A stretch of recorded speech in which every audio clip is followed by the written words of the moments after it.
Hello friends, સ્વાગત છે તમારું મારી ગુજરાતી રસોઈ ટિપ્સ ચેનલમાં। તો આજે આપણે બનાવીશું બહાર મળે તેવી જલજીરા મસાલા સોડા। તો આ જલજીરા મસાલા સોડા તમે ઘરે એકદમ આસાનીથી અને ખૂબ ઓછા સમયની અંદર તમે બનાવી શકો છો।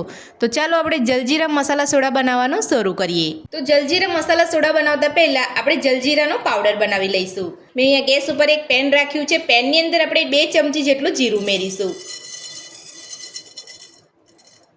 तो जीरू ने આપણે સારી રીતે અહીંયા શેકી લઈશું। તો જીરાનો કલર બદલાય ત્યાં સુધી આપણે જીરાને શેકી લઈશું। તો આ રીતે પેન ગરમ થાય એટલે જીરાનો કલર અહીંયા બદલાવા લાગશે અને જીરાને તમારે આ રીતે હલાવતા રહેવાનું છે। વધારે પડતું શેકાઈ ના જાય તેનું ધ્યાન રાખવું, નહીં તો જીરાની અંદર એક કડવાહટ આવી જશે।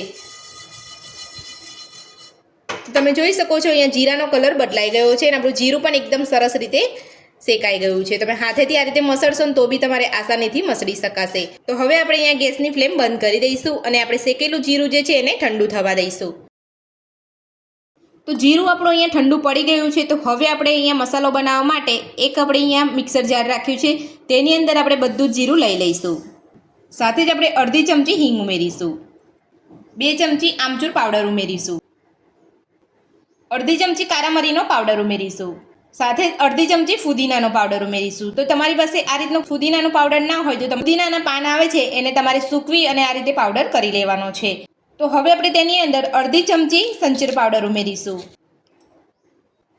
અડધી ચમચી સાદું મીઠું ઉમેરીશું, અડધી ચમચી સૂંઠ પાવડર ઉમેરીશું। તો જલજીરા મસાલા સોડાના બધા જ મસાલા આપણા અહીંયા તૈયાર છે। તો હવે આપણે ઢાંકણ બંધ કરી અને બધું સરસ પીસી લઈશું। તો બધું જ આપણે અહીંયા પીસી લીધું છે। તો હવે આપણે ચેક કરી લઈશું। તો તમે જોઈ શકો છો બજાર કરતાં પણ એકદમ ચોખ્ખો આપણે જલજીરા પાવડર બનીને તૈયાર છે। તો હવે આપણે એક વાસણની અંદર કાઢી લઈશું। તો જલજીરા મસાલા સોડાનો પાવડર બનીને આપણો અહીંયા તૈયાર છે। તો હવે આપણે અહીંયા જલજીરા મસાલા સોડા બનાવીશું। તો મસાલા સોડા બનાવતા પહેલાં જો તમે આ પાવડરને વધારે બનાવી અને સ્ટોર કરવા માંગતા હોય તો તમે એરટાઇટ ડબ્બામાં ભરીને તમે 1 વર્ષ સુધી સ્ટોર પણ કરી શકો છો। તો ચાલો આપણે જલજીરા મસાલા સોડા બનાવવાનું શરૂ કરીએ। તો જલજીરા મસાલા સોડા બનાવવા માટે મેં અહીંયા એક કાચનો ગ્લાસ લીધો છે અને જે માર્કેટમાં તૈયાર મળતી હોય છે તે સોડા લીધી છે અને આપણે અહીંયા થોડા બરફના ટુકડા લીધા છે। જીરા મસાલા સોડા બનાવવા માટે સૌથી પહેલાં આપણે ગ્લાસની અંદર બરફના ટુકડા ઉમેરીશું। તો બરફના ટુકડા તમારે અહીંયા વધારે જ ઉમેરવાના છે। હવે આપણે જે જલજીરાનો પાવડર બનાવીને રાખ્યો છે તે 2 ચમચી ઉમેરીશું। તો હવે આપણે 1 લીંબુનો રસ એડ કરીશું। તો હવે આપણે તેની અંદર સોડા એડ કરીશું।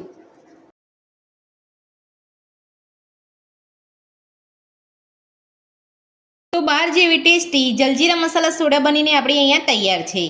તો જલજીરા મસાલા સોડા બનાવવાની રીત તમને મારી કેવી લાગી મને કોમેન્ટ બોક્સમાં કોમેન્ટ કરીને જરૂરથી જણાવજો। રેસીપી પસંદ આવી હોય તો વિડીયોને લાઇક કરજો, ચેનલને સબસ્ક્રાઇબ કરજો, તમારા મિત્રોને જરૂરથી શેર કરજો। Thank you.